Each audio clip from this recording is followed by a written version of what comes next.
Hey everybody, so a different video. It's not Jeep related, it's not gun related, it's not lights, it's pocket watches. So this is a new hobby for me. I just got back from vacation, visiting Michigan with my girlfriend, checking everything out up there, the cherry stuff. They have cherry everything. The whole state is known for cherries. The beaches are insane, the copper mines, all the cool stuff that's up there in the Upper Peninsula. And I decided to stop by in antique shops because I did get this pocket watch a month ago, so like 2 weeks before the vacation. And the reason why I got this pocket watch specifically is because it is radium. It is painted, it's a luminescent dial, and hands that glow in the dark. And if you guys have ever watched the movie called Radium Girls, where they painted the watches and the clocks, and then they licked the paint brushes, and their jaws fell off, and their teeth fell out, and their hair fell out, and they all died horrible deaths. That's the watch right here. So now this specific watch is from the late 60s, early 70s, so they did not lick the dial, or sorry, lick the paint brushes anymore, but they still used radioactive paint for these things. And how I know it's radioactive, I don't have a Geiger counter, but my neighbor is a nuclear physicist, and he checked it out for me, and it is radium. I also, on vacation, managed to get this Westclock's Baby Ben clock, and as you can see, the hands and the dial are radium as well. This one glows in the dark very, very faintly. It still glows, but barely. Now, radium destroys the phosphor material over time, and it stops glowing. Some of them can still have a faint glow if they're newer, but most of them are all, pretty much dead. They don't glow anymore, but they're still highly radioactive, and I think that's really cool. The other pocket watch I got was this one. It is a rose gold case. Lots of engravings. You got like a little...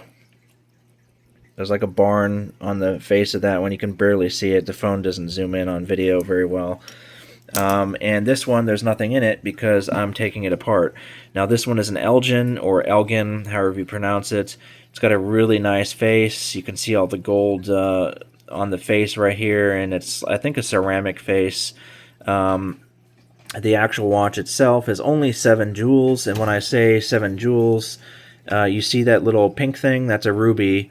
Now, all of these gears, and see these little holes right here by the tip of my finger, they could have rubies in them if it was a higher jewel count. The jewels are so it doesn't wear out so quickly.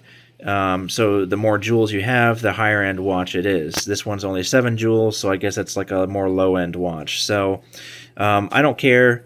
The case looked cool. The watch itself actually looks really cool because you can pop the back out on this thing and you can actually watch it ticking. And I bought it for 25 bucks. But it doesn't work as far as turning the dials. So you pull these crowns out right here on this one and that one, and then you turn the crown, and it will adjust the time on these watches. And then you push the dial in, and then you turn it, and it'll actually wind up the spring. There's a main spring inside of here, and that's how it gets its power. So it won't turn the dial, and the reason why is because that spring right here is broken. You can see it's split in half. So I need to buy a new one on eBay to replace it and put this watch back together.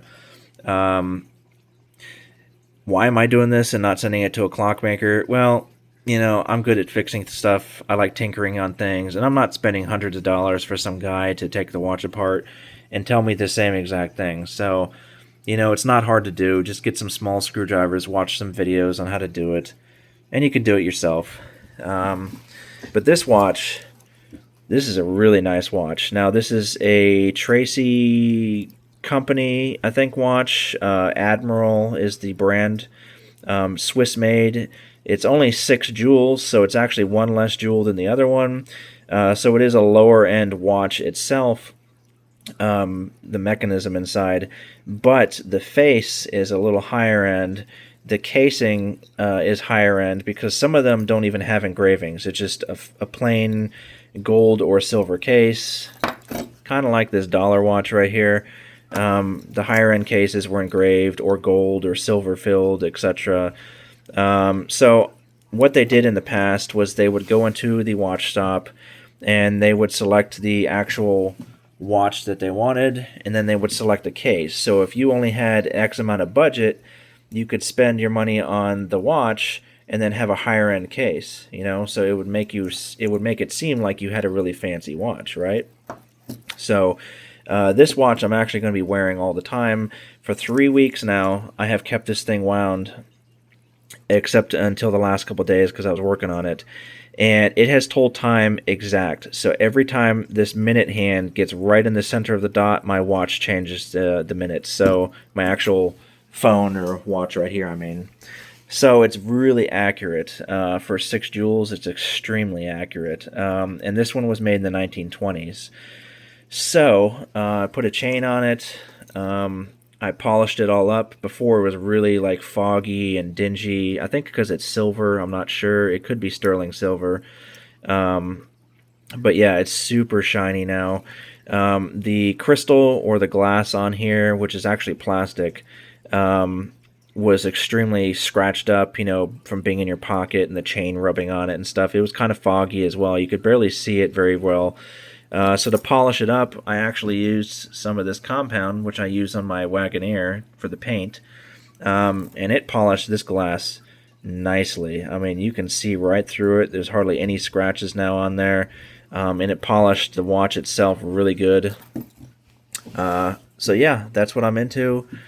Radioactive clocks, radioactive pocket watches, actual regular pocket watches. This one I'm going to be wearing all the time with me. I know it's crazy. Why would you carry something so antiquated? Well, it's cool. It's really, really cool. And if it tells time, why not? I mean, I got a phone, I got a smartwatch, but I can always carry this thing too. So I got 3 pieces of time on me. So, and just to show you guys that this thing is radioactive, I'll show you in a second. And then I'll end the video because I don't want to make it too long. Now, this phone sucks in the dark, this Motorola Razr, but you should be able to see it on the screen. Do you see that?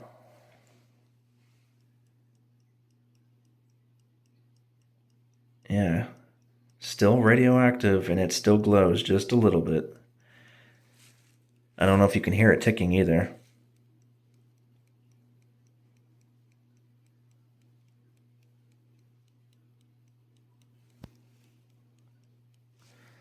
Anyway, thanks for watching, everybody.